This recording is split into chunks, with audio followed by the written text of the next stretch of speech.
Let's talk about the big game that came out this week, which hopefully, if you've been watching the show, you've already heard us talk about because it blew us away when we saw it first at E3. And that game is Scribblenauts. It's from Warner Brothers is publishing it, but it's from a developer called Fifth Cell. And their previous game was called Drawn to Life. And much like that game, this game is kind of about you giving the game content with which to play. That's a terrible way of explaining what Scribblenauts does, which is basically you're a little guy who has a series of problems to get through, and you just write down nouns, basically, and those things appear in your world. And so there's a number of puzzle levels and a number of sort of more action-y movement levels.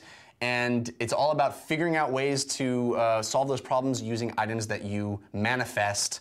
And the game is incredible in the number of things that it has in it. So it's really all about what can you imagine.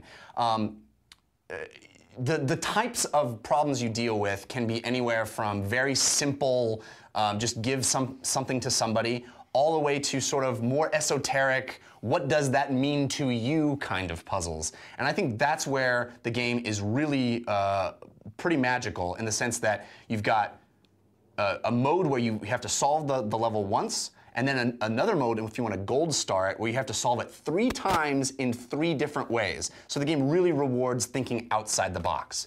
Now I know, Dan, like me at E3, you were flipping out at the amazingness of this game.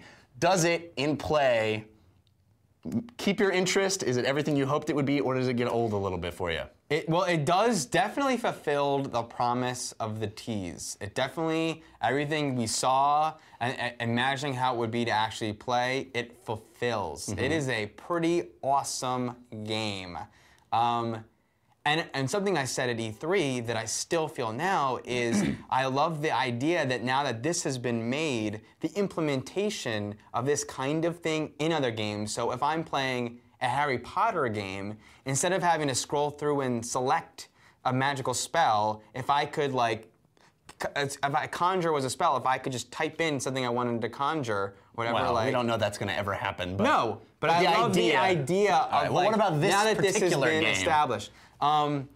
But I mean, it is a lot. It is crazy that it's what you always wanted when you're playing a Space Quest or a King's Quest. Like, you don't want it to only be what the game says it could be to solve the puzzle. It's not, I have to find the egg, and you have to, it's until you hit egg that you can solve the puzzle. It's whatever you figured out. Right. Whatever you thought. Oftentimes when you're playing a game, you're like, yeah, that's what it is, but it should have been this. Well, this game, what it should have been can actually happen unless you were totally an idiot, you know? Unless you just didn't figure it out. But there's I had this incredible experience in the start screen where you could just conjure anything and see them. Yeah, it's almost a game in and of itself. I conjured a chupacabra, which is rad. Nice. Then I conjured a vampire.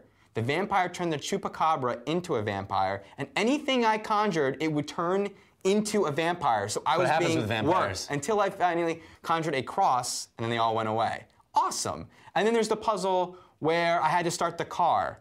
And I conjured a power line to go from and then lightning to strike the power line to start the, that came from this, not from deducing or whatever. Yeah, just not came from Back to the Future at out. all. So, I just want to say one thing though. There is an element to it that's very Family Feud. It's very games where you just have to give to someone something, and what does Santa need, you know? And it's like, okay, I just need to come up with the thing that most people would assume is the thing that Santa needs. But did you try to gold star that level?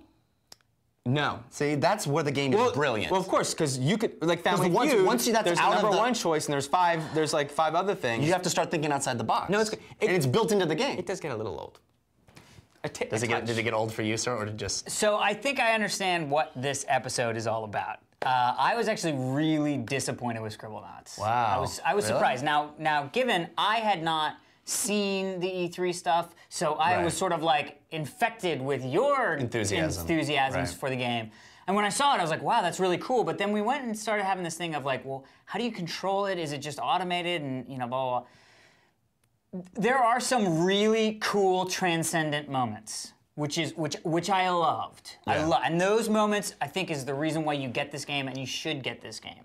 I put a marshmallow on the tip of a spike, at one point. Oh! Yes, no idea why I did that. I was like, maybe a marshmallow, and it balanced on the tip of the spike, and things fell, and it was like totally cool because it did marshmallow.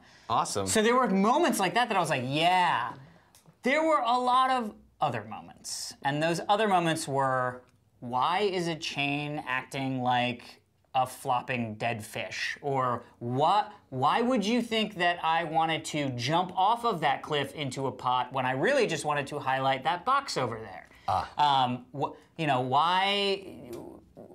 There were so many whys. There were so many times where I felt like it wasn't that the thing I conjured wasn't successful, it was that the physics of the game didn't implement correct. Like I would hang something over something and I'd be like, here.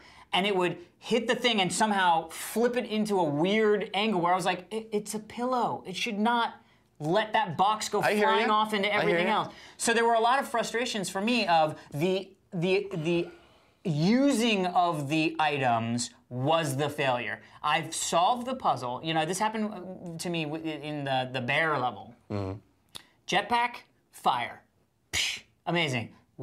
Shovel first. Dug through the little thing, boom. Put on a jetpack, lit a fire behind the bear. The bear's like, rah, jumps off the cliff. Great. Now all I need to do is shoot up the jetpack into the thing. It took me 5 times.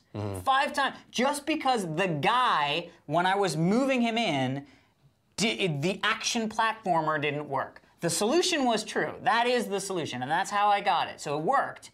But it was the act, and that really got me old and frustrated. And then I was like, then it's not as much fun because then I'm just like, I know what it is. I'm just trying to get it to. You know, I agree with you guys to a certain extent. It is such an ambitious premise that I found myself thinking so far outside the box that I would get bummed when the game didn't recognize that. But it's like, it's almost asking the impossible. Because, you know, there's one level where it says... it's telling you to ask there's a referee and a soccer goal, and it says score. Yeah. And I thought, I'm going to be brilliant. I'm going to create a basketball hoop and a basketball and score my own game and not even have to play his game, because all it said is score. Game didn't recognize that as being a thing. There's another level where it says the clue is trick or treat, right? Well, I thought, I'm not going to do the treat. I'm going to do the trick. It's much more interesting. So I conjured a magic wand, and I turned one of the little kids into a frog. Now, that's cool. I guarantee you none of those kids saw a better trick than that all night. Right. But the game made me fail because I killed one of the kids.